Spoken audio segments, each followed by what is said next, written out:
लड़का अकेला रहता हो। देखो तो माँ, घर पर कौन आया है? अरे नीतू बेटा, आज कितने दिनों बाद तू घर आई है।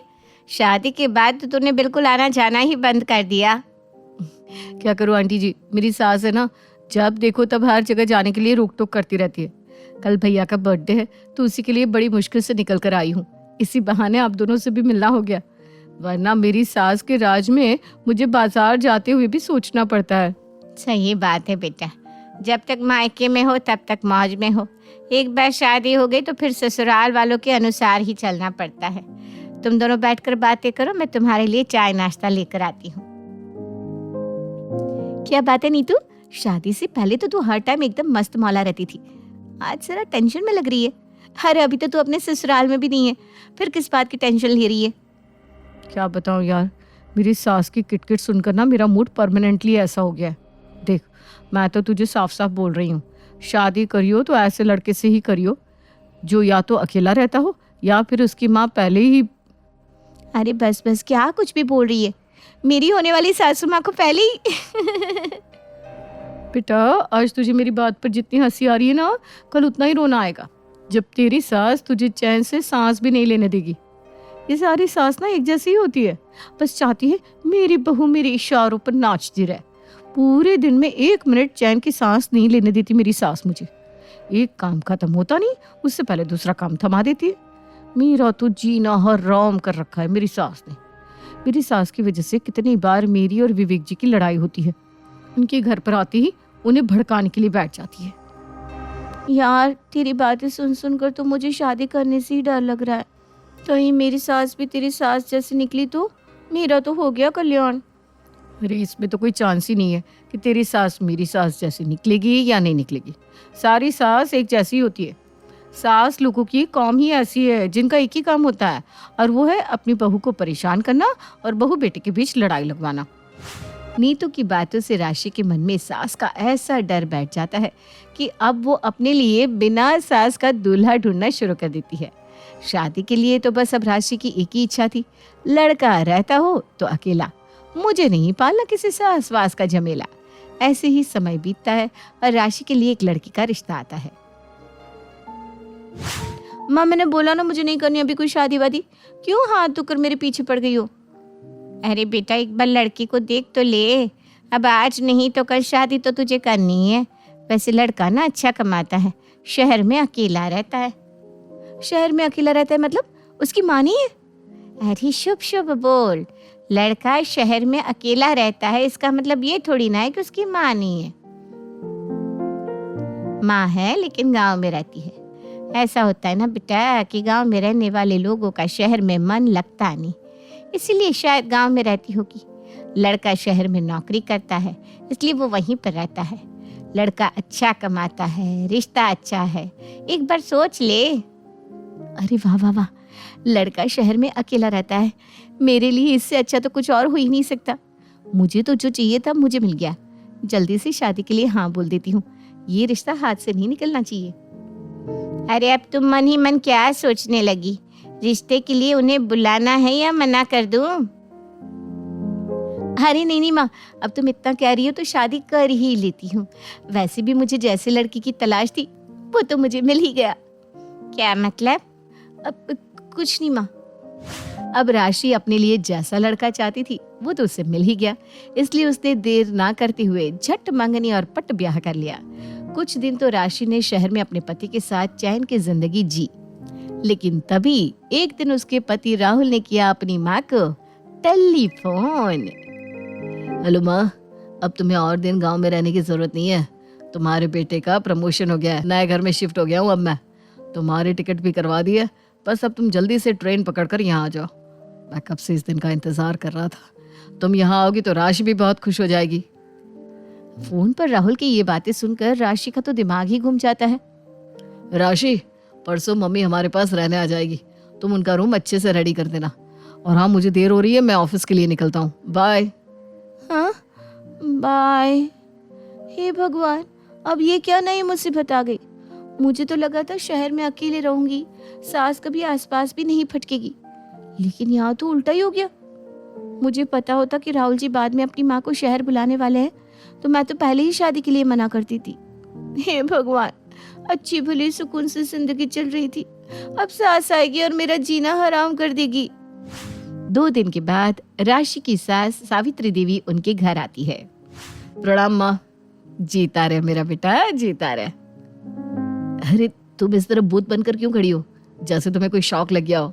मम्मी आई है, कम से कम उन्हें प्रणाम तो कर लो। हाँ हाँ, प्रणाम मम्मी जी, प्रणाम। प्रणाम बेटा, जीती रहे, सदा सुहागन रहे। राशि, अब तुम जल्दी से नाश्ता बना दो, माँ भी पूरी रात ट्रैवल करके आई है, मुझे भी ऑफिस जाना है और थोड़ा जल्दी करना। हाँ? नाश्ता तो मैंने बना दिया है राहुल जी, आज आपके लिए एवोकाडो टोस्ट बनाया है, माँ जी के लिए भी बना देती हूँ। एवोकाडो क्या होता है बहू? माँ जी वो एक फ्रूट है। पता नहीं बहू ये कौन सा फल है, मैंने तो कभी इसका नाम भी नहीं सुना, पता नहीं कैसा लगेगा। मैं एक काम करती हूँ, सबके लिए नाश्ता आज मैं बनाती हूँ, गांव से शुद्ध घी लेकर आई हूँ, अभी सबके लिए गर्मा गर्म आलू के पराठे बनाती हूँ। हाँ माँ, तुम्हारे हाथ के पराठे खाने के लिए तो मैं ऑफिस भी लेट चला जाऊंगा, इतना टाइम हो गया है आलू के पराठे खाए हुए, जल्दी से बनाओ ना माँ। और जो मैंने आपके लिए नाश्ता बनाया है उसे तुम खा लेना यार, लेकिन मैं तो आज माँ के हाथ के आलू के पराठे ही खाऊंगा। सच्ची कह रही थी नीतू, सारी सास एक जैसी होती है। घर में आए हुए अभी 1 दिन भी नहीं हुआ और रसोई में अपना कब्जा कर लिया। जिस पति को इतने दिन से अच्छे अच्छे खाने बनाकर खिला रही थी, उसी पति ने अपनी माँ के आते ही मेरे हाथ का नाश्ता करने से भी मना कर दिया। ये ले बेटा, गर्मा गर्म आलू का पराठा, वो भी मक्खन मार के, खा खा, मजा आ जाएगा। वाह क्या खुशबू है माँ। बहू तू भी बैठ जा, मैं तेरे लिए गर्मा गर्म आलू का पराठा लेकर आती हूँ। नहीं, मुझे नहीं खाना, आप खा लो, मैं इतना ऑयली फूड नहीं खाती। अरे कुछ नहीं होगा यार, एक पराठे में क्या होता है, एक पराठा खाकर तुम मोटी नहीं हो जाओगी। नहीं, मेरा मन नहीं है। कोई बात नहीं बेटा, अगर बहू का मन नहीं है तो जबरदस्ती मत कर, जब उसका कभी मन करेगा तो मैं उसके लिए बना दूंगी। देखो तो कैसे प्यार दिखा रही है मेरे लिए, जैसे मुझे पता ही नहीं है कि ये सब बस अपने बेटे के सामने ड्रामा कर रही है। ऐसे ही समय बीतता है। कुछ दिन बाद, सुनो राशि, आज शाम को मेरे कुछ कलीग्स डिनर पर आने वाले हैं, तुम उनके लिए कुछ अच्छा सा खाना बना लेना। जब से शादी हुई है तब से कह रहे हैं भाभी के हाथ का खाना खाना है। हाँ बिल्कुल राहुल जी, मैं शाम को सबके लिए अच्छा सा खाना तैयार कर दूंगी। सबके लिए डिनर बनाने के लिए राशि दोपहर को ही खाना बनाने की तैयारियां शुरू कर देती है। शाम तक सारा खाना बनकर तैयार भी हो जाता है। राशि अपने रूम में रेडी होने जाती है, तभी पीछे से उसकी सास सावित्री देवी किचन में आती है। वाह वाह वाह, खुशबू तो बहुत अच्छी आ रही है। आहा, बहू ने तो मेरे फेवरेट दम आलू बनाए हैं, इसकी खुशबू से तो मुझसे रहा ही नहीं जा रहा। अभी तो मेहमानों के आने में टाइम है, तब तक थोड़े दम आलू चक्कर देख लेती हूँ। सावित्री एक कटोरी में थोड़े से दम आलू लेकर चख लेती है। अरे इसमें तो बिल्कुल नमक ही नहीं है, लगता है इतने सारे काम में बहू नमक डालना ही भूल गई। चलो कोई बात नहीं, मैं नमक डाल देती हूँ, बहू आएगी तो उसे बता दूंगी, कहीं ऐसा ना हो कि वो भी इसमें नमक डाल दे। ये सोचकर सावित्री देवी दम आलू में नमक डाल देती है। माँ जी, आप किचन में क्या कर रही हैं? कुछ नहीं बहू, वो बस मैं खाना। इससे पहले कि सावित्री देवी कुछ और बोल पाती, दरवाजे की घंटी बज जाती है। Ding dong. और राशि अपनी सास की बात सुने बिना ही गेट खोलकर सभी का स्वागत करती है। सब खाना खाने बैठते हैं। अरे वाह भाभी, दम आलू, ये तो मेरे फेवरेट है, अच्छा किया जो आपने आज दम आलू बना दिए, बहुत तारीफ सुनी है मैंने आपके दम आलू की, आज फाइनली आपके हाथ के दम आलू खाने को मिल ही गए। हे भगवान, दम आलू से याद आया, मैं तो दम आलू में नमक डालना ही भूल गई थी, अब क्या करूं? वाह क्या दम आलू बनाए भाभी, ओए होए होए, बड़े बड़े रेस्टोरेंट वालों को भी फेल कर दिया, एक नंबर। हाँ राशि, इतने अच्छे दम आलू तो तुमने कभी मेरे लिए भी नहीं बनाए, सच में बहुत टेस्टी बनाया। टेस्टी बना है? नमक वगैरह सब ठीक है ना? भाभी एकदम परफेक्ट। ये कैसे हो गया? मैं तो दम आलू में नमक डालना ही भूल गई थी, तो फिर इसके अंदर नमक आया कहाँ से? अरे हाँ, माँ जी किचन में गई थी, कहीं उन्होंने ही तो दम आलू में नमक नहीं डाला। इसका मतलब माँ जी जानबूझकर मेरी सब्जी को खराब करना चाहती थी, सबके सामने मेरे इंसल्ट करवाना चाहती थी। वो तो भगवान का शुक्र है कि मैं सब्जी में नमक डालना ही भूल गई, वरना अगर मैंने सब्जी में नमक डाल दिया होता तो माँ जी तो राहुल जी के कुलिक्स के सामने मेरी बेइज्जती करवा दी थी। बहुत चालू है, मुझे इनसे बचकर रहना होगा। सब खाना खाकर वहां से चले जाते हैं। इसी बीच सुमित्रा राशि को वो नमक वाली बात बताना भूल जाती है। राशि तो पहले ही सास के नाम से इतनी नेगेटिव थी और अब तो वो अपनी सास से और ज्यादा चिढ़ने लगी। ऐसे ही समय बीतता है। तभी एक दिन, राशि कहाँ है माँ? बेटा वो तो बाजार में सामान खरीदने गई थी, बस आती ही होगी। हे भगवान, आज ये फिर से मार्केट में शॉपिंग करने पहुंच गई। इसने तो हर महीने का नियम बना लिया है, चाहे जरूरत हो या ना हो दुनिया भर की शॉपिंग करनी है। अभी तक तो मैंने इसे कुछ नहीं कहा, लेकिन अगर आज ये बेफिजुल का सामान लेकर आई ना तो क्या है? क्या बेफिजुल का सामान लाती है मेरी बहू? मैंने तो आज तक उसे कुछ बेफिजुल का सामान खरीदते हुए नहीं देखा। खबरदार जो तूने उससे कुछ भी कहा तो। उसी वक्त घर की बेल बजती है। राहुल जाकर दरवाजा खोलता है तो राशि के हाथ में इतने सारे शॉपिंग बैग्स देखकर उसका पारा हाई हो जाता है। क्या है ये सब? मतलब ये इतने सारे शॉपिंग बैग्स? तुम्हें पता भी है मैं कितनी मेहनत से पैसे कमाता हूँ, और तुम हो कि हर महीने जाकर बेफिजुल में इतने सारे पैसे खर्च कर देती हो। अरे उसे घर के अंदर तो आने दे बेटा। और तू होता कौन है उसे कुछ बोलने वाला? क्या बेफिजुल खर्च किया है मेरी बहू ने? अब तेरी बीवी है तो खर्चा भी तो तू ही उठाएगा ना। इतना पैसा कमाता है, मेरी बहू ने थोड़ी सी शॉपिंग कर ली तो क्या हो गया? तुम तो रहने ही दो माँ, तुम इसे और सर पर मत चढ़ाओ। देखो तो कितना सारा सामान लेकर आई है। इतने सामान की जरूरत भी है क्या? मुझे पक्का पता है इसमें सारे के सारे कपड़े होंगे। इसकी अलमारी तो जाकर देखो माँ, कपड़ों से लदी पड़ी है। एक कपड़ा रखने की जगह नहीं है इसमें। उसके बाद भी इतने सारे कपड़े और ले आई। अब इन कपड़ों को रखने के लिए एक नई अलमारी और खरीदो। अरे तो खरीद लेना, तेरे पास अलमारी खरीदने के पैसे नहीं है या घर में अलमारी रखने की जगह नहीं है? इतने पैसे कमाता है, थोड़े से बहू ने खर्च कर दिए तो देखो कैसे कर रहा है। वो बेचारी हमेशा तेरा ख्याल रखती है, तेरे खाने पीने का, तेरे कपड़ों का, हर चीज का ध्यान रखती है। उसके लिए तू इतना भी नहीं कर सकता? माँ अब तुम तो शुरू मत हो जाओ, तुम इसकी आदत और खराब कर रही हो। बस बहुत हो गया, वापस कराऊंगी मैं ये सारे कपड़े। नहीं लेना मुझे आपके पैसों से कुछ भी, कल जाकर सब वापस कराऊंगी। राशि गुस्से में अपने कमरे में चली जाती है। कर दिया ना मेरी बहू को नाराज। क्या जरूरत थी ये सब बोलने की? एक तो वो पूरा दिन तेरी चाकरी में लगी रहे, और अगर तेरे कमाए हुए पैसों से कुछ खरीद ले तो तेरे तेवर देखो। इससे अच्छा होता कि मेरी बहू खुद नौकरी करती और तू घर संभालता। जब पैसे कमाकर तुझ पर हुक्म चलाती ना, तब अच्छा होता। आज तक मुझे राहुल जी ने कभी शॉपिंग करने के लिए कुछ नहीं कहा, लेकिन मम्मी जी के आते ही मुझे शॉपिंग के लिए टोकना शुरू कर दिया। बहुत अच्छी बन रही थी ना बाहर मेरे सामने, लेकिन मुझे अच्छे से पता है इन्होंने ही राहुल जी को भड़काया है कि देख तेरे कितने पैसे खर्च करती है, थोड़ी देर में तो तुझे कंगाल बना देगी। इस सास ने तो मेरा जीना हराम करके रख दिया। बस अब बहुत हो गया, मैं इनके साथ अब और नहीं रह सकती। मैं अपने मायके चली जाऊंगी, मम्मी को ही फोन करती हूँ। राशि परेशान होकर अपनी मम्मी को फोन करती है। हेलो मम्मी, मुझे नहीं रहना यहाँ पर। आए दिन मेरी सास की वजह से यहाँ पर कोई ना कोई तमाशा होता रहता है। अरे क्या हो गया बेटा, एकदम से क्या बोल रही है तू? कुछ कह दिया क्या तेरी सासू माँ ने तुझे? कहती तो वो मुझे कुछ नहीं है, लेकिन मेरे पीछे से मेरे ही खिलाफ षड्यंत्र रचती रहती है। मेरे सामने तो इतनी अच्छी बनने का नाटक करती है, लेकिन मेरे पीछे से राहुल जी को मेरे खिलाफ भड़काती है। आज मैं शॉपिंग करके आई ना, तो राहुल जी ने मुझे इतना डांटा, आज से पहले तो कभी कुछ नहीं कहा। बेटा अगर उसने तुझे शॉपिंग के लिए डांटा है तो सही तो डांटा। तुझे पता भी है ना तू कितनी बेफिजुल की शॉपिंग करती है।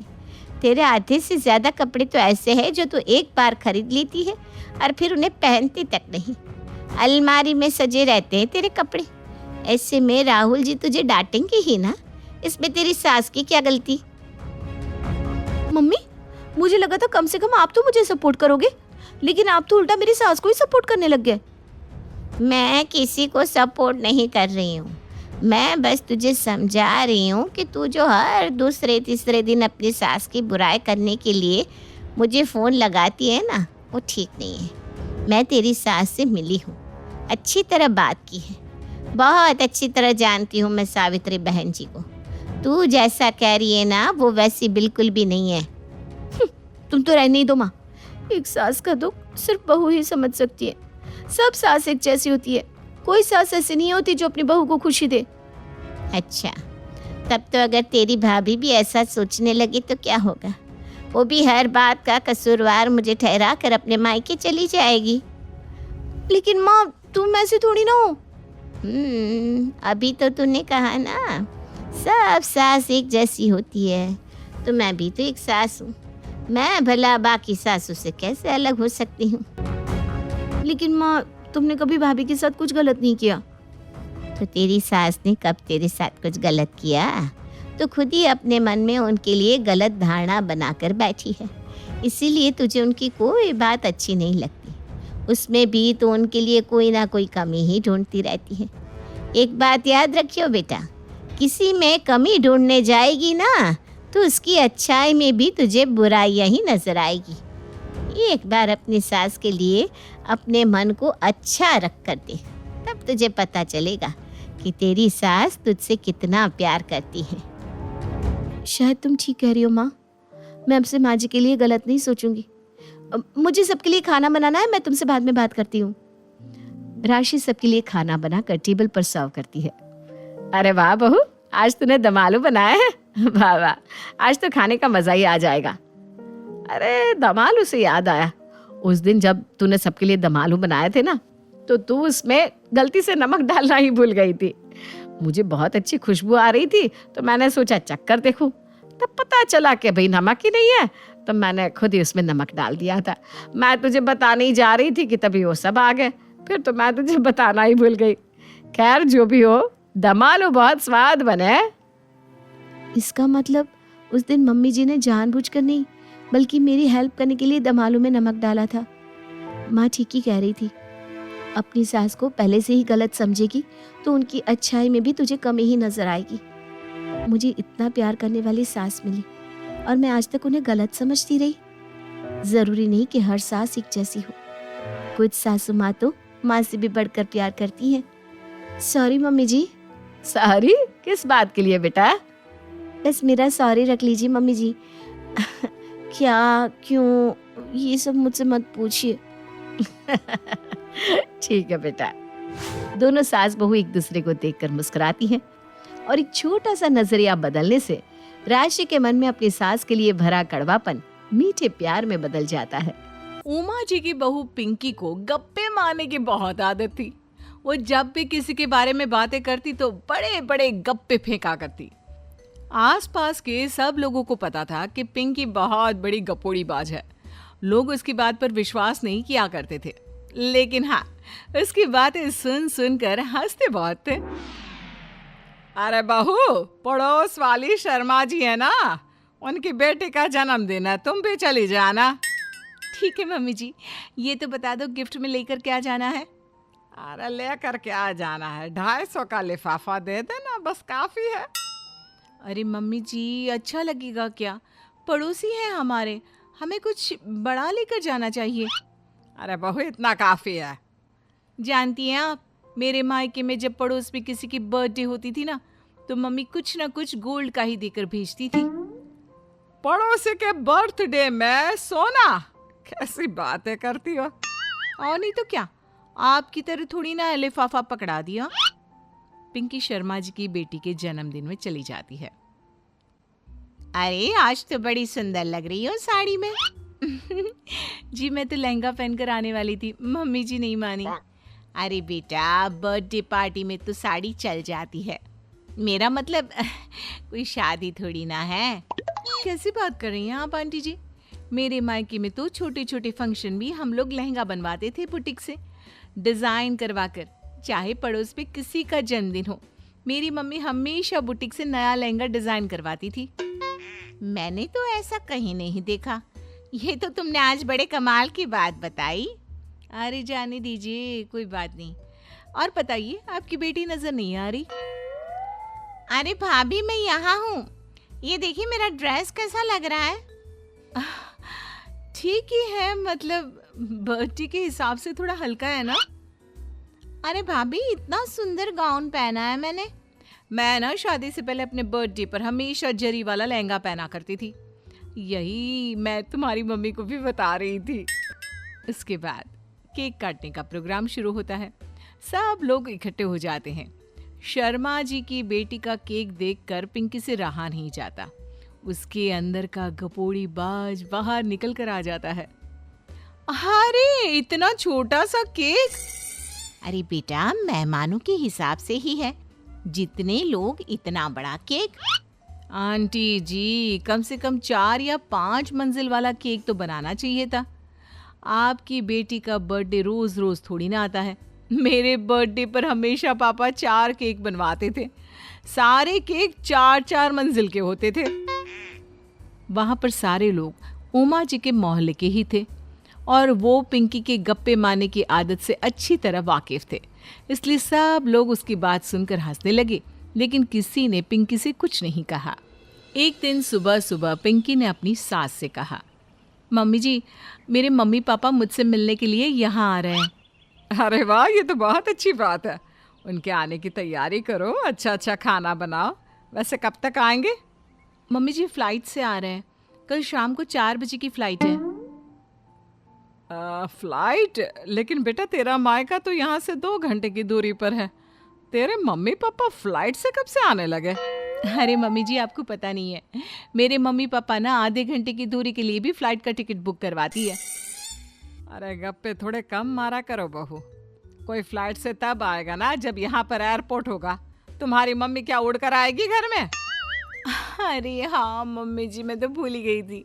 वो क्या ना, मेरे मम्मी पापा हमेशा फ्लाइट से ही ट्रैवल करते हैं, तो मेरे दिमाग से ही निकल गया था। अगले दिन पिंकी के मम्मी और पापा पिंकी से मिलने के लिए उसके घर आते हैं। आइए आइए जी, आपका बहुत बहुत स्वागत है। और समदन जी, हमारी बेटे की कोई शिकायत तो नहीं ना? ठीक से संभाल लिया है ना आपका घर? अरे मेरी बहू बहुत समझदार है, घर का काम बहुत अच्छे तरीके से करती है। बस थोड़ा ज्यादा बोलने की आदत है उसे, आपको परेशान करती होगी ना? बात तो आपकी सही है, उसकी थोड़ा ज्यादा नहीं बहुत ज्यादा बोलने की आदत है। लेकिन कोई बात नहीं, आपकी बेटी दिल की बहुत अच्छी है, बस थोड़ा बोलती ही तो ज्यादा है। पिंकी बेटा इधर आओ, देखो तुम्हारे मम्मी पापा आए हैं। तुमने इनके लिए खाना तो बना लिया ना? वो क्या है ना मम्मी जी, आपसे एक बात कहनी थी। हाँ हाँ बोलो बहू, क्या बात है? डरने की कोई जरूरत नहीं। वो मम्मी जी, मैंने सोचा मम्मी पापा आए हैं तो खाना बाहर से मंगवा लेती हूँ। अरे कोई बात नहीं बेटा, वैसे भी तुम किचन में काम करने लग जाती तो अपने मम्मी पापा से बात कब करती। बहुत अच्छा किया। अब तुम अपने मम्मी पापा के साथ बैठकर आराम से बात करो, मैं अंदर जाती हूँ। शाम का वक्त जैसे ही दरवाजे की घंटी बजी, 3-4 लोग हाथों में खाने के बहुत सारे पैकेट लेकर उमा जी के घर पहुंच गए। अरे भाई कौन है आप लोग? लगता है गलत पते पर आ गए। नहीं नहीं माँ जी, हम तो खाने का ऑर्डर डिलीवर करने आए हैं, यहीं से बुकिंग मिली थी। अरे नहीं नहीं, आपको कोई गलत फहमी हुई है। हमारे यहाँ तो 2 ही मेहमान आए हैं। आपके हाथ के पैकेट देखकर लगता है इसमें 50 लोगों का खाना है। माँ जी, आपने सही समझा, खाना तो इसमें 50 लोगों का ही है, क्योंकि हमें ऑर्डर यहीं से 50 लोगों का मिला है। अरे लेकिन इतना सारा खाना? कहीं मेरी बहू ने अपनी गप मारने की आदत के चलते ऐसा तो नहीं कर दिया? ये खाना आप रख लीजिए और हमें हमारे पैसे दे दीजिए। अच्छा, वैसे कितने का बिल बना है? ज्यादा नहीं, बस 10,000 दे दीजिए। उन लोगों की बात सुनकर उमा जी पिंकी को आवाज देकर वहां बुलाती है। जैसे ही पिंकी वहां आती है, खुश होते हुए उन लोगों को वहां पर खाना रखने के लिए कहती है। अरे इतना सारा खाना क्यों मंगवाया बहू? अरे मम्मी जी, मैंने आपको बताया तो था, मम्मी पापा आए हैं तो मैं खाना बाहर से मंगवा रही हूँ। ये बात सही है बेटा, लेकिन 2 लोगों के लिए 50 लोगों का खाना? अरे मम्मी जी, कुछ कम पड़ जाए तो अच्छे थोड़ी ना लगता है, और मेरे मायके में तो ऐसा ही होता है, एक्स्ट्रा खाना मंगवाते हैं हम लोग। तभी पिंकी के मम्मी और पापा वहां पर आते हैं। अरे बेटा, एक्स्ट्रा खाना मंगवाने का मतलब ये थोड़ी ना होता है कि 2 लोगों के खाने के लिए 50 लोगों का खाना मंगवा लो। और बेटा, तुम्हारी गप मारने की आदत के चलते 10,000 का बिल आया है। तुम्हें नहीं लगता ये गलत है? देखो बहू, बढ़ा चढ़ाकर बातें करना अपनी जगह। लेकिन इतनी बड़ी बड़ी फेंकना भी गलत है ना। पहली बात तो इतने सारे पैसे लगे और दूसरी बात खाना वेस्ट होगा।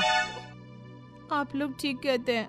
मैं आज के बाद अपनी इस आदत को कंट्रोल करने की कोशिश करूंगी और अब से गप थोड़ी कम मारा करूंगी। पिंकी की बात सुनकर सब लोग हंसने लगे।